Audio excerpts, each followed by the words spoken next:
After I lost my job, my sister threw a celebration to mock me as jobless and hopeless at the kids' table. What no one knew was I'd been secretly hired inside her company, and truth I uncovered shattered the golden child illusion. I, Liam, 32, male, had been at the company for 5 years. Compliance, not the sexy part of finance, not the guys on magazine covers talking about vision and innovation. I was the guy making sure other people didn't tank the ship. I caught errors, flagged shady transactions, and kept us from eating millions in fines. I wasn't flashy, but I was reliable. Everyone knew that. So when the CFO walked into my office, shut the door, and gave me that fake serious but kind look, I knew it wasn't good. Not personal, he said, like those words meant anything. We're restructuring. Your role's been consolidated.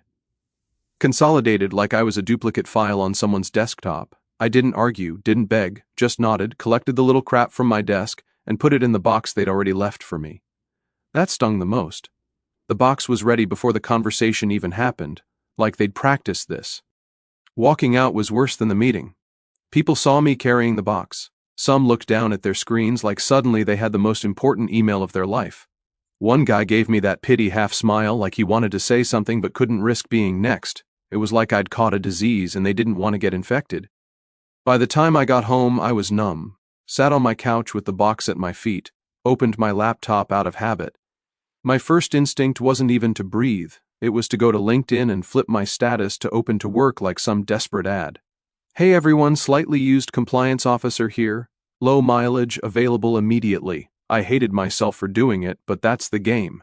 If you're not advertising, you're invisible. The job boards were a joke. Half of them wanted entry level with 5 years experience. Others paid peanuts. A few were flat-out scams that looked like they were written by bots.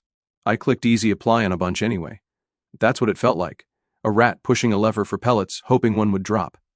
Every so often, I'd scroll my feed and see some guy I used to work with posting. Excited to announce my promotion or grateful for the opportunity to lead. The kind of corporate flex that looks fake but gets 200 likes. And here I was, refreshing my inbox for nothing. What made it worse wasn't the job market. It was the silence. Not one text, not one call. My parents didn't check in. My sister Tiffany, 28, female, didn't either. You'd think if you suddenly lost your job after years of grinding, the people closest to you would at least pretend to care. Instead, nothing. Phone stayed cold, and maybe that was the part that hit hardest. I could stomach a layoff. Companies chew people up all the time. But when the people who are supposed to be in your corner vanish the second you slip, that's a different kind of gut punch. I tried not to spiral, so I did what I always do, made lists, companies I'd apply to, recruiters to email, certifications I could brush up on. I wasn't about to sit there crying into the box of crap from my desk. But every time I looked at my phone screen lighting up, it was just junk. Spam calls, recruiter blasts, nothing from the people that mattered. There was this bitterness creeping in. Not like rage yet, more like slow poison. Sitting there on my couch, laptop on my knees, I thought, funny, when you're doing well, everyone's proud to claim you. The second you slip, you're basically invisible. I closed the laptop around midnight after blasting out another round of resumes. My apartment was quiet, too quiet, and the only sound was the hum of the fridge. I grabbed something cold, sat back down, and stared at my phone again. Still no calls. That was when it hit me. It wasn't that they didn't, no, it was that they didn't care. And that realization hurt more than the pink slip. At least the company had the decency to look me in the eye and say it wasn't personal.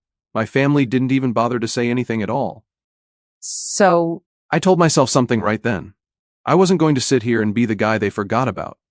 If nobody was going to back me up, fine, I'd back myself up. I'd find a way forward. And when the truth eventually showed itself, because in compliance it always does, I wanted to be ready. I thought back to college. My sister, the golden child, got into a private school she couldn't really afford. My parents made a big deal about how proud they were, but when tuition bills hit, they came up short. Who stepped in? Me. I was barely out of high school, juggling part-time jobs, but I still threw in a chunk of my savings to cover what scholarships didn't. Nobody forced me to. I did it because that's what family's supposed to do. Then there were the times after, like when Dad got behind on the mortgage one winter. I had just started full-time at my first compliance job and my paychecks weren't huge, but I cut him a check without a second thought. Or the electric bill that was about to get shut off, or the car repair my sister suddenly couldn't cover. It was always me. Always the steady one bailing them out while she was showered with praise for being driven and gifted. And now crickets. The minute I'm the one who could use a hand, not even money, just a little support. They're nowhere. It wasn't even about the cash. I wasn't asking for them to pay my rent. I just wanted a simple acknowledgement that losing a job sucks and that maybe I wasn't alone in it. But apparently I was. 2 weeks of that cold shoulder went by before I got something in the mail. At first I thought it was junk, plain white envelope, cheap paper. My name scribbled on the front in my sister's handwriting. I opened it and almost laughed. Inside was a formal invitation she clearly made on her laptop with some free template. Big fancy font that didn't even line up properly. You are invited to celebrate the promotion of Tiffany to senior associate. At the bottom in bold, it said, "Party at Mom and Dad's Saturday 7 p.m. That was it. No RSVP card, no details. Just her trying to make herself sound important. The kicker, the way she addressed it, just my name. No bring a guest, no +1, just me. Like she wanted to make sure I walked in there alone. I sat there staring at it, shaking my head. A promotion party at my parents' house.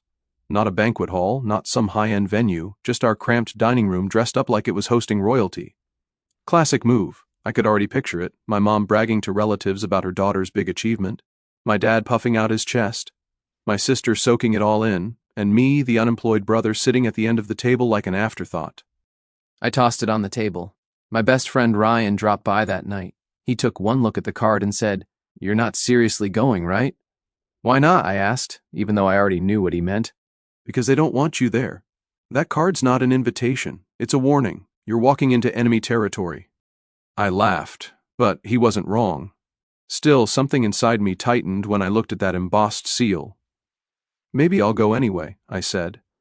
Ryan raised an eyebrow. "To clap for her? To sit in the corner while they pass champagne around and ignore you?" "I'm not going to clap," I said. "I just want to see, remind her that I exist, remind them I exist." Truth was, I didn't even know what I wanted out of it. Closure, payback, or maybe just to stop feeling like a ghost in my own family. The rest of the week dragged. Rejections piled up in my inbox. Every "we've decided to move forward with other candidates" felt like a punch. And in between those, my sister kept posting selfies with captions like, "Grateful for new opportunities." Her friends commented things like, "So proud of you," and "Future CEO right here." I wanted to roll my eyes so hard they'd get stuck. By Friday, the invite was still sitting on my counter, unopened again after I'd shoved it back in the envelope. Ryan's words kept echoing. Enemy territory. He wasn't wrong, but I couldn't shake the itch to go anyway. Not to clap, not to congratulate, but to stand there and make sure they remembered I existed. They thought I was invisible.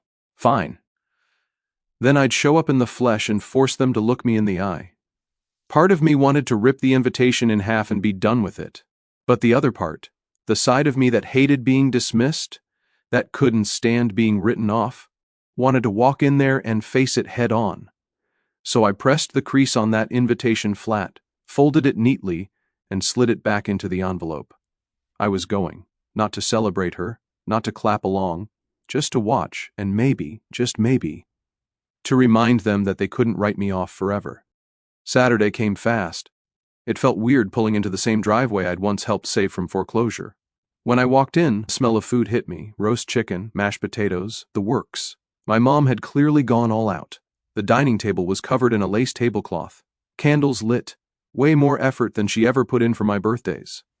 And there she was, bustling around, smiling like a politician at a rally. "Look who finally made it," she said, giving me a quick hug before darting back to the kitchen. Not "how are you," not "how are you holding up?"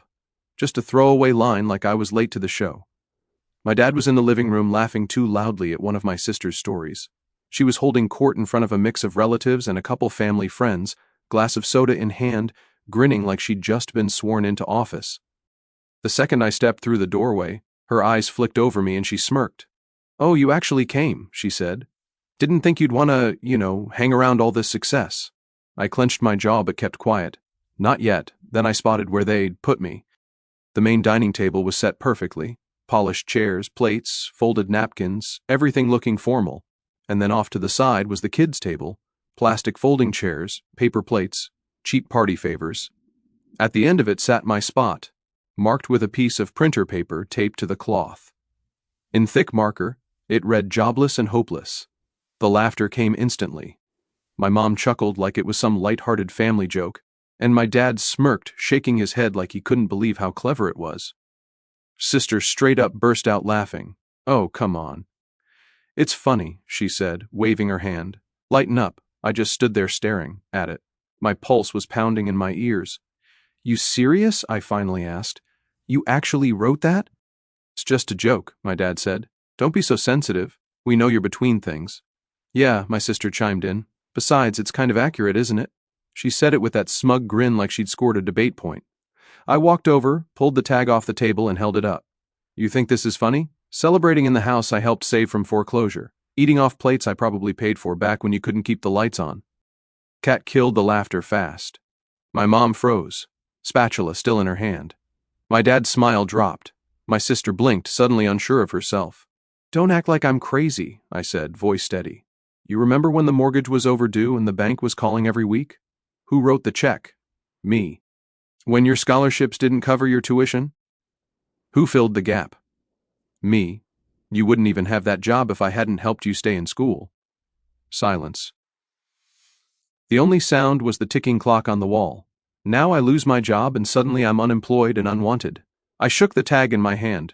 "That's what I am to you." My sister tried to laugh it off. "Okay. Geez, don't take it so seriously. It was just..." "Just what?" I cut her off. "Just you pretending you pulled yourself up by your own genius? Just you acting like none of us ever helped you along the way? You really think it's funny to humiliate me in front of relatives and family friends, people who don't even know the half of what I've done for this family?" Her face turned red, but she tried to shrug it off. "It was just a joke. Don't make it bigger than it is." "Bigger than it is?" I shook my head, holding up the tag so everyone could see. "We're sitting here in the house I helped keep from being repossessed. You're standing here with a job you wouldn't even have if I hadn't chipped in for your tuition. And I'm the punchline. I'm the unemployed and unwanted one." The room went dead quiet. An aunt glanced at her plate.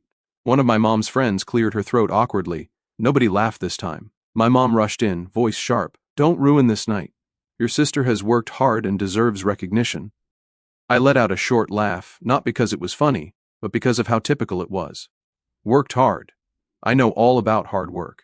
I pulled 12-hour days, weekends, holidays, caught fraud cases that saved my company millions. Nobody here threw me a dinner. Nobody here even said thank you. But the second I'm down, I get this. I waved the tag. Dad's jaw tightened. "You've always been bitter. That's your problem. Instead of being happy for your sister, you..." "No." I cut him off. "My problem is I've always kept my mouth shut. I paid the bills. I filled the gaps. I made sure this family didn't sink. And what did I get in return? Nothing but silence." "Well, not anymore." I dropped the tag on the table and pulled out one of the real chairs. Not the folding one they set up for me. Nobody told me to move. Nobody dared. They just stared, stunned, like they'd seen someone they didn't recognize take a seat. The rest of the meal was tense. My sister tried to make her little speech about being proud of herself, but her voice wobbled. Relatives avoided eye contact. My parents picked at their food, saying nothing. I didn't clap. I didn't smile. I just sat there steady, eating like I belonged, because I did. For the first time in years, I wasn't shrinking.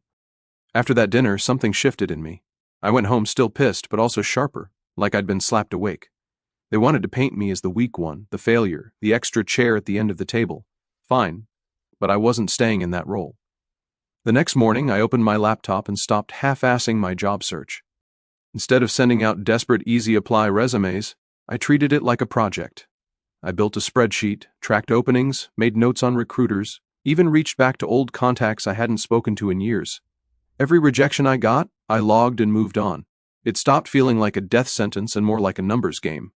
To pay the bills, I picked up freelance compliance gigs. Not glamorous, but work is work. Startups always need someone to comb through their paperwork or make sure their filings don't get them fined. Half of them didn't even know what they were doing. So I'd log on at night, clean up their mess, and pocket enough to keep rent paid. It wasn't the kind of job you brag about, but it was mine. And slowly the sting of Jobless started to wear off. Then it happened. A recruiter reached out with a message that felt different. Not the usual copy-paste garbage. She mentioned specifics from my resume, projects I'd done, the fraud cases I'd caught. "We're looking for someone with your exact background," she wrote. I scrolled down to see the company name and froze. Vantage Systems, my sister's company. I stared at the screen, wondering if this was some kind of prank. But no, the recruiter was real, the role was real, and it was for a completely different department than hers. Operations, not whatever corner she was fumbling around in. I thought about it for a long time. Part of me didn't want to touch anything connected to her. Why give them more ammunition? Why risk running into her and letting her spin another story at my expense? But another part of me, the bigger part, liked the idea of walking into her world on my own terms. Not as her brother, not as some forgotten relative, but as someone they actually wanted. So I went through the process: interviews, case studies, reference checks. I didn't tell a soul, not even Ryan. I kept freelancing while juggling interview prep, building out examples of my past work like a maniac. And when the offer came through, I just sat there staring at it. Full-time benefits, salary that was higher than my last job. I accepted without hesitation. Walking into that building on my first day felt surreal. The logo I'd seen on my sister's LinkedIn posts, the one she plastered everywhere like it was a crown, now it was on the badge clipped to my shirt. The lobby was busy, people buzzing around, and nobody there looked at me like the unemployed brother. I was just another hire, another professional brought in because they needed what I could do, and that's how I wanted to keep it. At work, I didn't mention my family. I didn't drop my sister's name. I kept my head down, did my job, and let the results speak for themselves. When CO workers asked where I'd come from, I gave the short version, compliance background, did some freelance recently, now here. That was it. No sob story, no family drama. The work itself was challenging in a good way, cleaning up processes, tightening reporting, making things efficient, stuff I was built for. My manager noticed fast. Within a month I was running meetings, drafting reports that actually got attention. After months of feeling disposable, it was like oxygen. Meanwhile, at home, my family kept acting like nothing had changed. They still saw me as between jobs, the quiet one floating around. My sister posted about her promotion constantly. Pictures of her in blazers, captions about leadership opportunities. My parents ate it up, commenting things like "so proud of you" on every post. Not one of them asked me what I was up to. Which was fine. The less they knew, the better. The funny part, at first, her name barely came up. She was just background noise in another department. But as the weeks went on, the cracks started showing. Little jokes, nicknames, complaints that floated around. It turned out people did talk about her, just not in the way she'd want. Keeping the secret felt almost fun. Every time my mom hinted at me needing to get serious about my future, I bit my tongue. Every time my sister bragged in the family group chat, I smiled to myself, knowing I walked through the same doors she did every morning, except I actually belonged there. I wasn't just rebuilding anymore. I was climbing quietly, carefully in the one place they thought I'd never fit. For the first time in months, I felt something I hadn't in a long time: control. Every day at the office sharpened that feeling. I came in early, stayed focused, and slowly built a reputation as the guy who got things done. Not the loudest in the room, not the one chasing recognition, just solid. And people noticed. My manager started trusting me with bigger reports, the kind that actually went upstairs. CO workers leaned on me to check their work because they knew I'd spot mistakes. One process I cleaned up cut error rates by almost 20% in a single quarter. Not glamorous, but enough that higher-ups noticed. Quiet results that spoke louder than titles. It was the kind of respect that didn't need clapping or fake invitations. Showed itself in the quiet nods and the "glad you're on this project." One afternoon, I was sitting in the break room with a couple guys from my team. We were eating overpriced sandwiches and half joking about the coffee machine being older than the building when someone mentioned a name that made me pause. "Did you hear about Tiffany messing up that client file?" one of them said, shaking his head. Total disaster. I kept my face neutral like the name meant nothing to me. "Who's that?" I asked casually, taking a bite of my sandwich. "She's an admin support over on the strategy side," he said. "Supposed to be doing intake and reports, but man, she's always behind. People have to redo half her stuff." Another coworker snorted. "Lowest rank in that department and still acts like she's on top. Can't tell if it's overconfidence or just cluelessness." I sipped my coffee slowly, hiding the smirk that threatened to break through. "So this was the big promotion. Senior associate, huh? Funny, because to everyone here, she was basically the office joke. I didn't push it right away. I let the conversation drift back to work. But inside, I was turning it over. Everything suddenly made sense. The homemade invitation, the family dinner at my parents' house, instead of anything official. The way she never mentioned specific details about her role online. She'd spun a story and they'd all swallowed it whole. A few days later, I confirmed it without even trying. I was in the elevator with a project coordinator from her department, the kind of person who somehow knew everybody's business, the type that always had a story to tell while the doors closed. We got to chatting about projects, and I casually asked, "Who handles compliance checks on the strategy side?" She laughed, shaking her head. "Nobody, really. That team's a mess. Half the time we have to clean up their reports before they get upstairs. They've got Tiffany down there, but she's barely hanging on. People grumble about it constantly. I even heard her managers considering letting her go if things don't improve. Barely hanging on." She kept talking, rattling off a couple of mistakes Tiffany had made. Wrong numbers in a client file, missing attachments, stuff that caused extra work for everyone else. It wasn't malicious gossip either, more like exasperation from someone tired of babysitting. By the time the elevator dinged at my floor, I didn't even need her to say more. The picture was clear. I walked back to my desk and sat there, letting it sink in. My sister, the one my parents threw a fake promotion party for, the one who had a room full of relatives and friends laughing at me with a jobless and hopeless tag, was on the verge of losing her job, and nobody in my family had a clue. The irony was almost too perfect. I didn't rush to tell anyone. I didn't text Ryan, didn't blow up at my parents, didn't confront her. I just kept working head down, stacking wins while she stacked mistakes. Every time she posted some self-congratulatory caption online, I scrolled past and smiled to myself, knowing the truth. The best part, my position kept rising while hers kept sinking. I was pulled into a project that put me in front of higher-ups, the kind of meeting where your name gets remembered. Meanwhile, I'd overhear whispers about her missing deadlines or sending the wrong files or not quite fitting the role. It was almost surreal. At home, I was still the quiet one, the one nobody asked about. In my parents' eyes, I was floating. In reality, I was sitting in the same building as their golden child, outperforming her at every level, and they didn't even know it. The more I thought about that, the more deliberate I became. I didn't flaunt anything, didn't post updates online. I wanted the reveal to happen naturally, like pulling a sheet off something they thought they understood, only to find out the picture underneath was completely different. Weeks rolled by and the cracks in her image got bigger. A guy from IT joked that her team's nickname for her was Printer Jam because she slowed everything down. Another person muttered that she only still had a desk because her manager hated paperwork. And me? I got invited to sit in on a leadership roundtable, not to talk, just to listen and take notes. But it was a room most people in my department would have killed to be in. Sitting there, I realized something. I wasn't just surviving anymore. I was building something solid, something real. On the ride home that night, I thought back to that dinner. The laughter, the cheap folding chair, the tag with jobless and hopeless scribbled across it. At the time, it felt like the bottom, like that was who I was to them permanently. But now, knowing what I knew about her, it didn't sting the same way because the truth was clear. She wasn't the star they thought she was. She wasn't climbing. She was dangling by a thread. And when the thread finally snapped, I'd be right there. Not to save her, not to gloat, but to watch them all realize they'd backed the wrong horse. And for once, I didn't feel like the unwanted one. I felt like the one holding the cards. Thanksgiving came faster than I expected. Mom called 3 times in the week leading up to it, reminding me to be on time like I was still 12 years old. I almost didn't go, but Ryan pushed me. "You've been keeping this in too long," he said. "It's time." He was right. So I showed up. The house smelled like turkey and pie. The TV was blasting football, and every relative in a 50-mile radius seemed crammed into the dining room. Aunts, uncles, cousins, even a couple of my parents' friends. The golden child was already there, of course. My sister stood near the head of the table, glass in hand, looking like she owned the night. "Ah, there he is," Dad announced when I walked in, clapping his hands.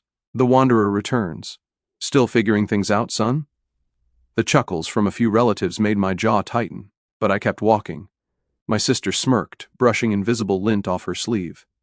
"Don't worry, Dad. Not everyone can land promotions like me. Some of us just take longer to find their path." The table laughed with her. I sat down at the far end, nodding politely. My plate had the smallest portions, no surprise there. Dinner kicked off, and as soon as the turkey was carved, the bragging began. Mom raised her glass.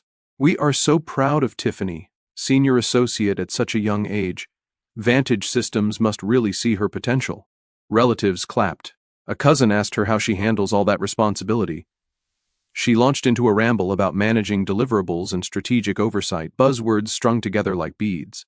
People nodded along, eating it up. Meanwhile, Dad kept tossing digs my way. Maybe your brother will take notes tonight, huh? Learn how to make something of himself. I smiled faintly. Oh, I'm taking notes. By the time pie hit the table, my sister was glowing, bragging about how she was leading projects and setting the standard. My parents beamed with pride, soaking it up. Finally, my aunt turned to me. And what about you, dear? Finding any luck yet? The whole table quieted, waiting for me to squirm. My sister leaned back in her chair, smirking like she'd already won. I set down my fork. Actually, yeah, I've been working at Vantage Systems. The reaction was immediate. Forks paused mid-air. A few relatives blinked. My dad frowned. Wait, what? I nodded. Got hired a few weeks ago. Different department, operations. My sister laughed too quickly. Vantage? Please, I'd know if you were there. Not necessarily, I said calmly. It's a big company. Different floor, different chain of command. I don't sit at the kids' table there. The room shifted. A couple cousins snickered. My mom cleared her throat. Well, isn't that something? But surely not at the same level as your sister. That's the funny part, I interrupted. I actually report higher up. My work feeds into leadership directly. They trust me with projects that matter. I looked around the table, letting it sink in. Meanwhile, I keep hearing stories about my sister, struggling with deadlines, turning in files people have to redo. Not exactly the image of a senior associate. The silence was deafening. My sister's face went red. That's not true, she snapped. They gave me more responsibilities. Really? I leaned forward, steady. Because everyone at the office knows you're still entry-level support. No promotion, no projects, just barely hanging on. Gasps around the table. One of Mom's friends put down her fork. My aunt muttered, "Oh my," under her breath. Dad's voice cracked the silence. What are you saying? I'm saying, I said, calm as ever, that while you've been parading her around as the family star, she's been lying to all of you. The dinner you threw, the promotion invite she made, none of it was real. I hear about her at work. I hear the truth, and it's ugly. My sister slammed her fork down. You're just jealous. You can't stand that I'm the one they celebrate. Celebrate what? I shot back. A title you don't have, tasks you can't handle? You wanted to humiliate me in front of everyone with that little jobless and hopeless stunt. But guess what? I'm the one moving up. I'm the one actually respected at that company. You're one step from being fired, and you know it. The room went dead quiet again. Relatives stared down at their plates, shifting uncomfortably. Mom's face was pale. Dad looked like someone had hit him with a shovel. Finally, he croaked, "Is this true?" My sister opened her mouth, but nothing came out. She glanced around, desperate for backup, but no one saved her. I sat back, finished my pie, and let the silence hang. Not the folding chair this time, not the printer paper name tag. A real seat at the real table. For the first time in my life, I wasn't the ghost. I was the one who flipped it. That Thanksgiving dinner ended with everyone picking at their food and awkward silence. Nobody rushed to brag about my sister anymore. Nobody asked me condescending questions. The only sounds were clinking forks and half-hearted attempts at small talk. When dessert wrapped up, I grabbed my coat and left without waiting for the goodbyes. Driving home, I felt something I hadn't in years, not just relief but power. They couldn't unhear what I'd said. The cracks were there now. The golden child mask had slipped. And no matter how hard she tried to tape it back on, people knew. The following weeks were quiet. My sister stopped posting her career updates online. My parents didn't call. No texts, no invites. Honestly, I enjoyed the peace. Work was going strong. My manager started looping me in on long-term planning, and I even got a mention during a quarterly review. I kept my head down, stacking wins. While at home, the silence spoke louder than any words. Then, right before Christmas, my phone lit up. Mom. I almost didn't answer, but curiosity got the better of me. Hi, honey, she started, her voice sugar-sweet. We haven't heard from you in a while. Yeah, I said flatly. Funny how that works. There was a pause, then she sighed. Look, things have been difficult. Your sister's had a rough time at work. She might be losing her position. I didn't say anything. And your father's hours got cut. Money's tight right now. We were wondering if— No, I cut in. Silence on the other end. No, she repeated like she couldn't believe it. No, I said again. I'm not covering bills. I'm not fixing mistakes. I'm not bailing anyone out. I did that for years and all I got was mocked. Remember that tag at dinner? Jobless and hopeless. That's what I was to you. That's all I was good for. A punchline in a wallet. She started sputtering. That was just a joke. You're taking it too. No, I snapped. You don't get to play that card anymore. I don't owe you anything. There was a long silence before she finally said coldly, "Fine." Then she hung up. A week later, Dad tried. Called me out of the blue, sounding oddly humble. "Son," he said, "I think we got off on the wrong foot. You've done well for yourself. Maybe we could sit down, talk things through. Family's supposed to stick together." I almost laughed. Family sticks together, huh? Where was that when I lost my job? When I was sending out resumes and eating cereal for dinner, where was family then? He didn't answer, just muttered something about tough love. "Keep your tough love," I said. "I've got my own life now." Then I hung up. The begging didn't stop, though. My sister even texted me once late at night. "Hey, I know things got heated, but could you help me polish my resume? I think they're letting me go." I stared at the message for a long time. The same sister who'd smirked at me in front of relatives, who'd labeled me jobless and hopeless, was now asking me for help because she couldn't hold down her own job. I didn't reply, just deleted the text. By New Year's, it was clear the tables had fully turned. Relatives who used to gush over my sister started reaching out to me instead. A cousin messaged me asking for career advice. An uncle wanted me to look over some financial documents. People who'd ignored me at family dinners suddenly acted like I'd been important all along. But I didn't forget. The memory of that folding chair, the paper plate, the marker-scrawled tag, that stuck with me. It wasn't just about being mocked. It was about being erased, written off by the very people I'd carried for years. And when they finally needed me again, I didn't owe them a damn thing. One night, Ryan and I were sitting in my apartment watching a game. He cracked open a bag of chips and said, "So, you going to help them out eventually, or are you done for good?" I leaned back, smirking. They had their chance. They made their choice when they laughed. Now they can live with it. He nodded. "Savage. I like it." And I laughed, but it wasn't out of cruelty. It was out of clarity. For the first time in my life, I wasn't the backup plan. The invisible one. The one covering the bills in the shadows. I was my own man with my own career, respected on my own merit. They could beg, plead, twist it however they wanted. But the truth was simple. I didn't need them anymore. And that's the thing about power. Once you realize you've had it all along, you never give it back.